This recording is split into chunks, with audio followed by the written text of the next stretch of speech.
And before this video begins, I'd just like to give a special thank you to my Asbantium level patron, Fallon Cortez. Thank you for supporting the channel. Roll up, because it's time for another thrilling, time-spinning Patreon commission, this time by loyal patron Tom Hibbert. Big Finish is a production company known for its very successful Doctor Who audio dramas. The most acclaimed of these are stories like Chimes of Midnight, Spare Parts and Zagreus. But we're not here today to talk about these popular choices. Instead, I'm here to talk about a story almost none of you have ever even heard of. The Tribulations of Thaddeus Nook. Now, silly name aside, this 4-part story takes the 4th Doctor and Leela and throws them into the turbulent world of charismatic conman Thaddeus Nook as he takes his forbidden time machine on time tours, only to eventually become the target of a sinister cult worshipping a dead warlord. You know, as you do. But is it any good? Well, as always, that's what I'm here to find out. So grab your nearest Eutrician time machine and get ready to join the Cult of Drek, because it's time to take a deep dive into the Tribulations of Thaddeus Nook.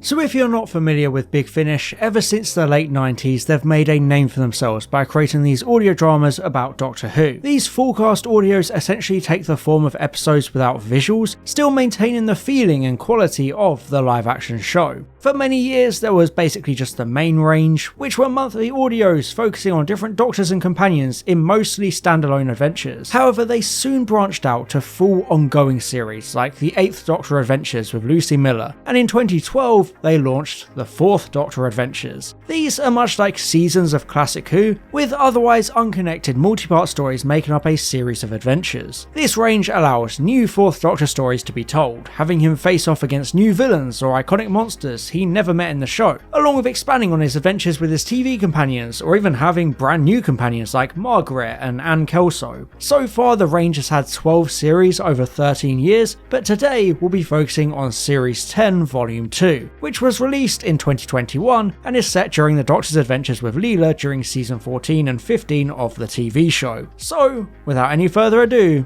let's begin. The Triangulation of Tom Nook opens with a fitting narration of The Time Machine by H.G. Wells, warning of trusting the Central Time Traveller. However, before the Doctor can continue his audiobook reading to Leela, they almost crash into another ship within the vortex, which can happen apparently. If that's the case, you'd expect the Doctor to be crashing into themselves every other day. Better hope the TARDIS has some insurance on it. Anyway, our heroes chase after the other ship to give them a good old telling off for dangerous driving, which leads them to where else but Normandy in World War II. I swear to God, Doctor Who needs to ban World War II. It's a month or so before D-Day happens, but the Doctor and Leela find some clueless tourists whistling about ready for a picnic, predictably getting captured by German soldiers. Funnily enough, it turns out that a man with a British accent bragging about how hush-hush his presence is can come across a little bit suspicious in World War II. Who knew that might make you sound like a spy in the middle of German territory? Yeah, this Krillian guy's an absolute goober and almost blabs the entire plan to the German officer. He's basically every Jack Whitehall character ever. Leela makes a scene to distract the soldiers so the Doctor can steal the truck Krillian is being transported in, and then we're introduced to the charismatic, weaselly Mr. Nook, who probably needs some bells for the enormous debt he saddles his desperate clients with. Yes, let's talk about the titular Thaddeus Nook, whom the Doctor immediately dislikes and distrusts because of the threat this little incident poses to the web of time itself, almost undoing the entirety of D-Day, which, you know, is kind of important to history. Thaddeus Nook is a bit of a Del Boy wheeler-dealer character, always getting into trouble with schemes, and promising his partner Jess this time will be different and they'll finally make their fortune. This time next year, we'll be millionaires. So when you take a character like this and give him an illegal and dangerous time machine, what's the first thing he does? Open a time travel sightseeing tour, of course. What could possibly go wrong with that? Interestingly, writer Andrew Smith came up with the idea of Thaddeus Nook before any of the actual story ideas. I like his cowardly and craven nature, it makes for a really interesting central character, one of the types of people who should absolutely never get any access to a time machine ever. I always like seeing other time travellers in Doctor Who beyond our own lead characters, whether it's other Time Lords like the Monk and the Master, allies like River Song and Captain Jack, or alien villains like the Daleks. It's always a novel approach to explore how other people and entities treat the ability to time travel. travel. Of course, in this instance, Nook sees it as an enterprise, a chance to make a lot of money. He and the Doctor have such different moral compasses, but the story still makes sure to draw a few parallels between them. They both hate their companions always wandering off, they both try not to interfere with time, and they also struggle to pilot their time machines properly. It's almost like Nook is who the Doctor could become if he didn't have such strong morals and an adherence to the laws of time, much like the monk in that regard. Suspicious of the mysterious Mr. Nook, the Doctor and Leela follow him to a seedy spaceport where they indulge in some lovely Kronk burgers. I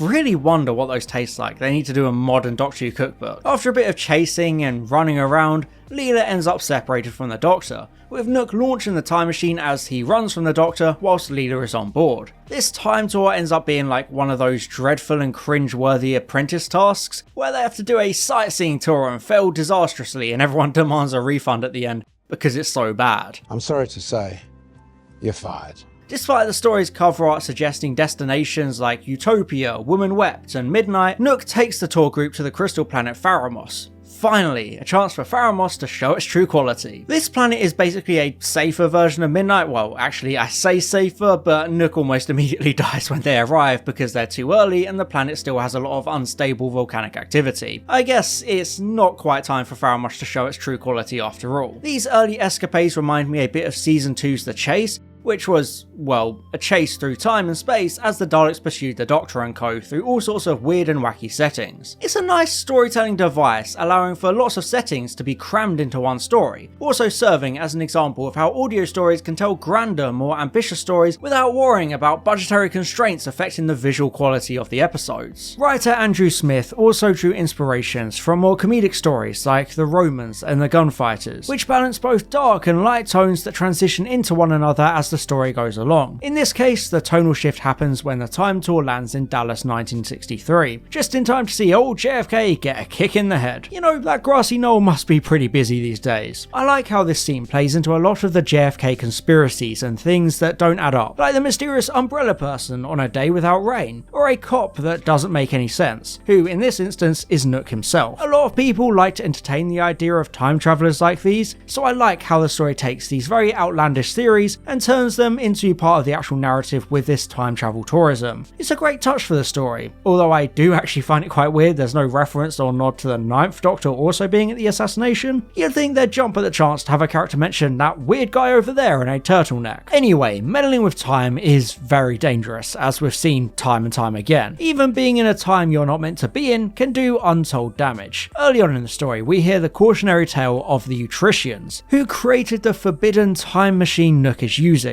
These aliens made basically every mistake when developing time travel, like using the technology to prevent death, introduce future tech much earlier than it should have been, and they'd even casually interact with their past and future selves. It's basically a checklist of everything not to do with a time machine. So naturally, the Time Lords were a bit miffed and basically wiped the Utricians from normal time to isolate them from the rest of the universe in some sort of time loop thing. So you'd think nobody would want to make the same mistakes, right?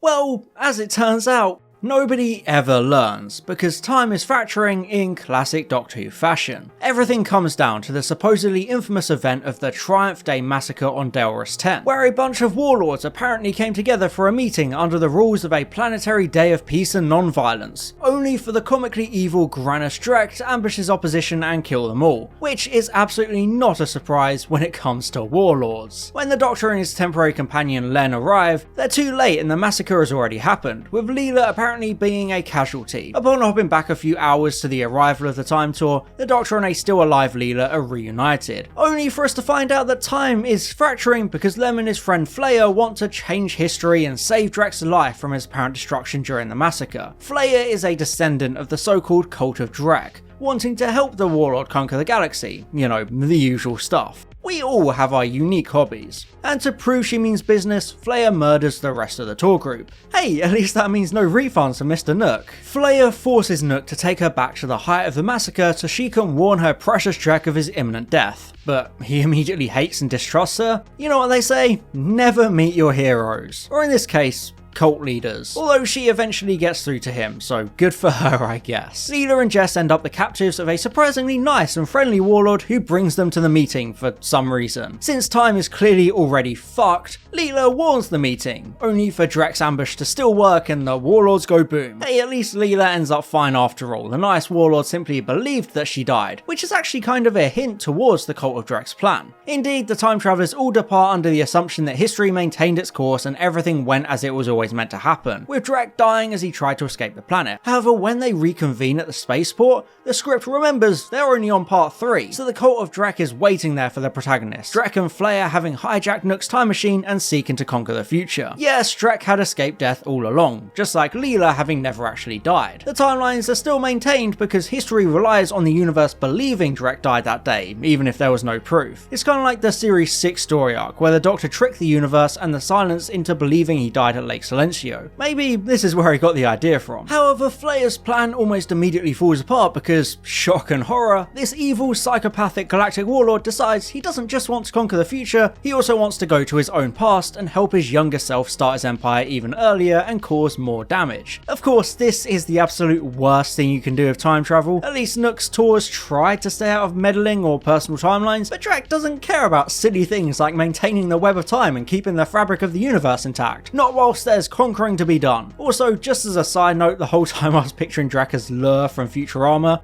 it just felt right. Anyway, due to Drek's very destructive and evil plan, the Doctor vows to stop him and even threatens to call in the Time Lords because they do kind of care about the timelines and keeping the universe stable. After all, just ask the Utricians. Oh wait, you can't because the Time Lords kind of wiped them from reality. Probably want to stay on their good side then.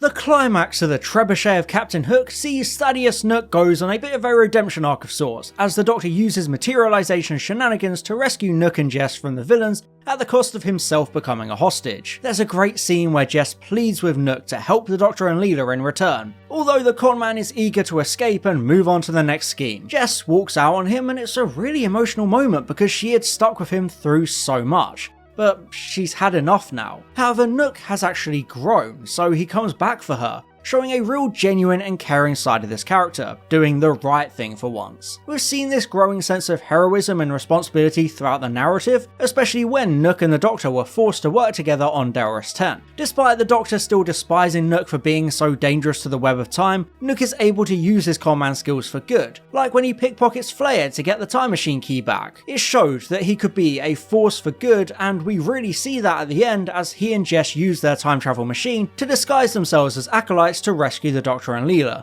although after some running around they just get captured again anyway. But this is where the Doctor's influence really kicks in, Nook willingly sacrificing himself and taking Drek to beyond the end of everything in a brave hero move. It's a good example of how the Doctor can inspire morally dubious people to do the right thing for a change and become more heroic. Of course, because of some TARDIS shenanigans, the Doctor saves Nook at the last minute, materialising around him at the very last second and cementing this story as yet another example of how he could have saved Adric after all. There's a big happy reunion as Thaddeus and Jess reunite, with Drek dead at the end of all things, Flea dead on the floor because Drek killed her, and the cult giving up because their leader abandoned them. And that's how the story ends, Nook and Jess going off to start their life anew under more legitimate means. It's a happily ever after, well, aside from Drek as his body is being ripped apart and disintegrated by the end of everything.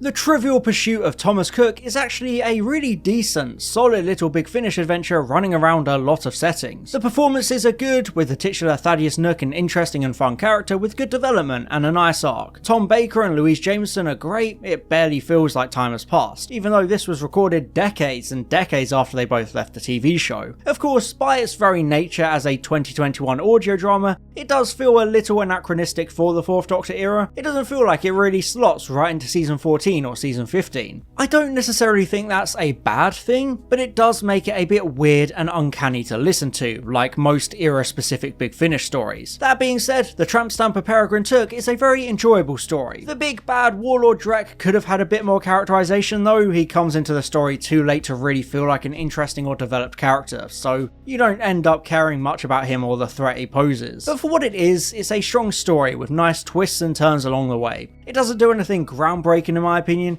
but it does play with time and paradoxes in quite a fun way, telling cautionary tales of misusing time travel, so I guess I'd recommend it if you ever wanted some sci-fi time tour shenanigans with an eccentric and deceptive conman. I want to again massively thank my diamond level patron Tom Hibbert for commissioning this review, and remember, you can do the same by supporting me on Patreon. I hope you enjoyed this video, thank you very much for watching, and I'll see you in the next one. Bye bye.